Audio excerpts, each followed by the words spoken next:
tanggapan saya satu tentang sentra industrinya. Sentra industri, betul. Yang kedua bicara tentang meningkatnya upah minimum ya. Sekarang kan hanya 2.080.000 kalau nggak salah gitu. Dan salah satu yang terendah ya. Salah satu yang terendah. Kemudian yang ketiga kalinya adalah berbagai aspek yang bisa meningkatkan ekonomi masyarakat, kan itu poinnya tiga itu. Satu, ekonomi masyarakat sudah otomatis meningkat kalau satu, banyaknya lapangan pekerjaan itu dihasilkan melalui sektor industri yang padat karya. Tapi jangan sektor industri mesin ya. Kalau industri mesin ya malah yang kerja mesin kan begitu kan. Jadi sektor industri padat karya. Kenapa kok Purbalingga memilih rambut ya? Karena mesin nggak bisa mengerjakan, supaya orangnya kerja semua. Jangan dilihat sekarang, kemarin saya lihat komentar di grup itu Purbalingga banyak pabrik tapi akeh sing kerja nang Jawa. Kan begitu kan? Di rumah betul Pak. Nah, artinya lebih kepada sebenarnya pemerintah memperhatikannya ben masyarakatnya kerja kabeh di situ. Itu satu ya, dari faktor industri yang hadir. Kalau menghadirkan industri yang padat karya, sebenarnya Banjarnegara ini sekarang tidak susah. Saya mendengar bahwa perusahaan-perusahaan di Purbalingga ini sedang melakukan ekspansi karena beberapa waktu yang lalu mengalami kekurangan tenaga kerja. Tenaga kerja itu pada berebutan, pada bajak-bajakan, Mas. Karena saking langkanya tenaga kerja dibanding kebutuhan produksi. Nah, maka mereka memandang Banyumas, Banjarnegara ini sebagai sasaran pengembangan investasi mereka di Batang-Batang. Tapi jujur, ini sudah banyak lari ke Banyumas, lebih dekat aksesnya dan lain-lain, lebih menguntungkan dari sudut investasinya. Nah, kita bisa gandeng Purbalingga itu untuk padat karya. Sebenarnya itu tidak logis karena sepanjang kita memfasilitasi mereka dengan kemudahan loh Mas. Jangan sampai investor hadir itu dihadang sebuah traumatik tentang kesulitan kan begitu. Betul. Pemerintah hadir untuk memudahkan. Yang penting apa? Masyarakatnya kerja supaya pendapatan mereka meningkat. Kalau pendapatan mereka meningkat, hiburan akan bergerak kan gitu kan. Nah, yang pertama adalah menghadirkan produk, tapi memang memerlukan pemilihan sentra industri yang tepat. Orang Banjar nang sebelah dia, ayo kita bahas bersama kan begitu kan. Cocok lebih ya dari sentra industri kan begitu. Pabrik akan kita garap jejer nang kana ora usah mencar-mencar ya. Kan bisa. Saya kepancing awal itu ini Pak. Dulu 2002 kalau tidak salah 2002 nih atau 2001 itu kan saya kan masih kuliah Pak. Ya. Adiknya bapak kan menikah dapat di Purwokerto. Saya pulang itu bapak sama ibu saya borong keramik gitu. Saya menikah Pak di Kelampok ya. Saya ingat ini mustika kan gitu. Dulu itu parkirnya luar biasa. Bahkan sampai mau parkir itu bingung. Tapi begitu saya punya istri Kelampok, pindah ke Kelampok saya bingung. Loh, kok sepi temen kan gitu. Ini ada apa ini kan begitu. Dulu turis beli. Ya, turis luar biasa kan begitu Pak. Jadi ini ada apa kan seperti itu. Saya waktu ketemu dengan salah satu juga sumber belah pemilik atau memang yang diandalkan di situ kan saya ngobrol Pak. Itu ada apa Pak ini ngobrol sharing bahasanya ya memang ada kendala internal ya Pak ya saya tidak tahu dan prosesnya panjang. Oke, baik. Harus diangkat kembali gitu Pak. Lebih kepada yang kedua saya menyoroti tentang peningkatan pendapatan rakyat ya Mas. Jadi saya akan bercerita sebuah contoh sebuah kabupaten di Jawa Timur namanya Banyuwangi. Dipimpin oleh seorang bupati ya. Bupati itu 2 periode 10 tahun. Awal dia jadi bupati, angka kemiskinan mereka itu 20%. Ya. Beliau selesai itu tinggal 8%. Angka kemiskinannya itu signifikan. Kuncinya rahasianya itu apa mereka? Mereka itu kalau dalam 1 tahun itu jumlah hari minggunya itu kan kurang lebih kan 360 lah ya. Mereka bikin festival itu 400 kali Mas. Artinya tidak ada hari kosong tanpa festival. Festival apa saja dibuat ya. Sekarang di kecamatan ini, minggu besok kecamatan ini, kecamatan ini, dan festivalnya selalu berbeda-beda apa yang difestivalkan. Tapi seluruh kegiatan masyarakat itu difestivalkan, dikemas sedemikian rupa jadi menarik. Ya, kita bisa aja ada kan ya festival mangan deret ya. festival gawe kerajinan bambu. Yo, di festival kondom dan undang semua ya. Ada festival tepeki, yo. Festival hadroh, yo. Festival yang penting aja festival gaple lah.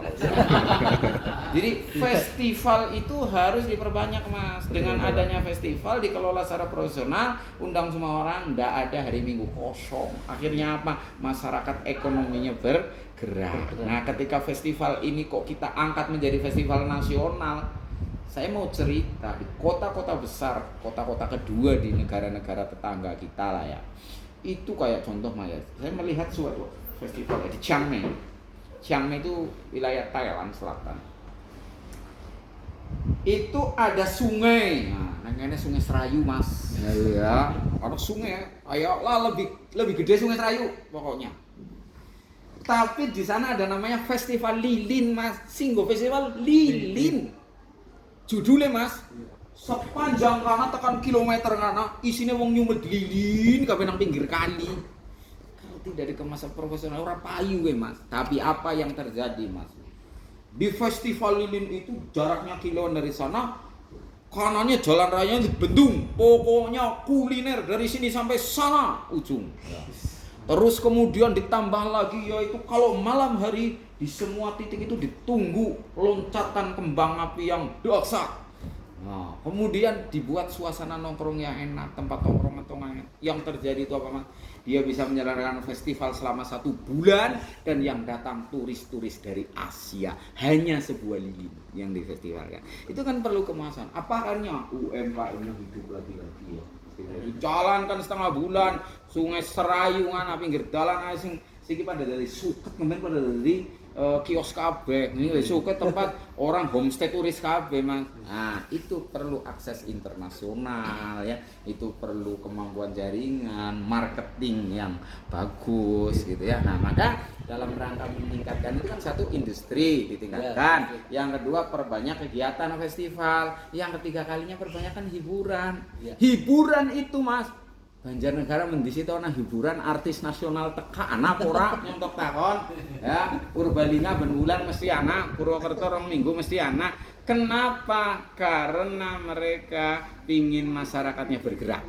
Karena pemerintahnya akan narik pajak hiburan, Mas. Pajak hiburan itu gede, Mas. Jadi kalau saya jadi bupati, hari ini Dewa 19 tampil ya. Sebulan lagi harus begitu baru rame. Jangan diem aja. Lah orang duit nggo nyewa, ya kerja sama IO. Duitmu, nah kami mau fasilitasi silakan sing penting rame pajaknya mlebu. Nah, itu kan harus dilakukan, Pak. Banjarnegara selama ini mati dalam hal hiburan. Makanya hiburan jadi perlu didukung. Yang penting didukung sekali itu. Iya, jangan. Tapi kadang match orang itu kan kebul dulu. Itu kan. Itu salah, Mas. Nyontok cerita, Mas. Nyontok cerita sih, Mas. Ya. Ini nggo narasi supaya membuka wawasan saja. Ada negara Islam namanya Malaysia, ya kan? Saya terkesima begitu sudah datang ke Genting Highland. Genting Highland dulu itu terkenal sebagai pusat perjudian kan. Wong sugih Indonesia itu kan kesana itu dulu, Mas. Ketika dianggap image-nya buruk, sekarang disulap sebagai pusat rekreasi dunia. Ya, ini bisa kita terapkan di Dieng, Mas. Sing ngarane Genting Highland nang puncak kana. Buat isinya mall-mall kelas dunia besar, sabundiran numpuk, hotel dan lain-lain itu hanya tempo 20 tahun, Mas. Lalu semua orang dari penjuru ini, apa yang menarik? Dalannya mutai, Mas. Orang bisa digawe jalan gede, kecil. Ketika jalan kecil itu jadi masalah, aksesnya menjadi kayak Dieng, susah. Nyong solusi nggo Dieng duwe, Mas. Karena apa? Kendala Diengnya dalane cilik, Mas. Kalau saya jadi bupati, Mas, siji dalane kayak kanggo stadion langsung tertarik mari Dieng.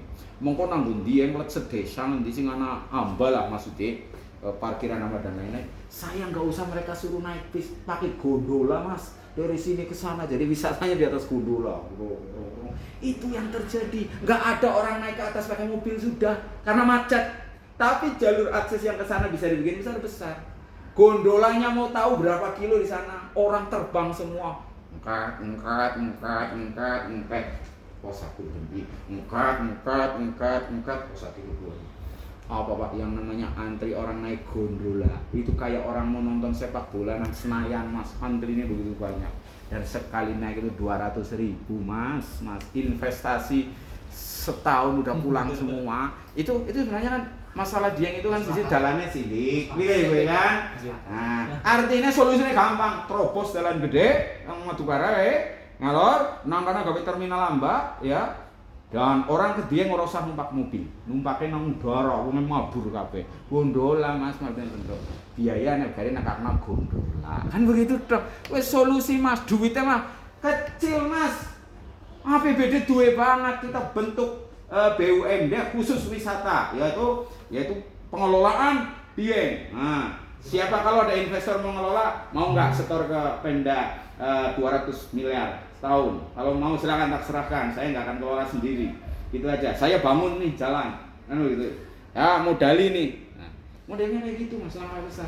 Ini yang ngeregun miki wis digawe dalan mana pol-pole nangane gon kalau belum selesai masalahnya. Yang masuk ke dia hanya berapa orang. Income-nya kecil.